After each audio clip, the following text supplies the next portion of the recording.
છોટાઉદેપુરની વાત કરીએ તો છોટાઉદેપુરમાં નદીમાં પૂર આવ્યું, જેના કારણે યુવતી ફસાઈ ગઈ। છોટાઉદેપુરથી હાલ આ મહત્વના સમાચાર સામે આવ્યા છે, જ્યાં નદીમાં યુવતી ફસાવાનો મામલો પ્રકાશમાં આવ્યો।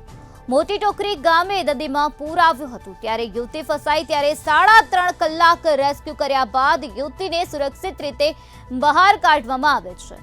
અચાનક કરા નદીમાં પાણીનો વ્યાપ વધી ગયો, જેના કારણે યુવતી તણાઈ ગઈ હતી। તો ફાયર વિભાગની ટીમને જાણ કરવામાં આવી હતી, ત્યારે ફાયર વિભાગની ટીમ ત્વરિત ઘટના સ્થળે પહોંચી હતી, કામગીરી હાથ ધરવામાં આવી હતી। તો ત્યારે મામલતદાર અને પ્રશાસનની ટીમ પણ ઘટના સ્થળે હાજર હતી। શૌચક્રિયા માટે ગયા બાદ અચાનક પાણીનો વ્યાપ વધી ગયો અને યુવતી ફસાઈ ગઈ। ત્યારે સ્થાનિક તરવૈયાઓની મદદ લેવામાં આવી। સ્થાનિક તરવૈયાઓએ યુવતીને સહી સલામત રીતે બહાર કાઢી છે। મોટી ટોકરી ગામનો આ બનાવ પ્રકાશમાં આવ્યો છે।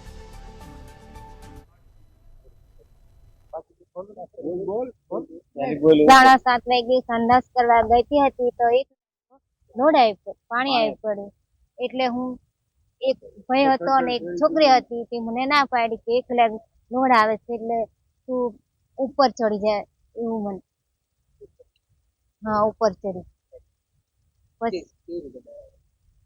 પછી મને 4 ભાઈ હતા અને ફાયરિંગ કરીને મને બહાર કાઢી।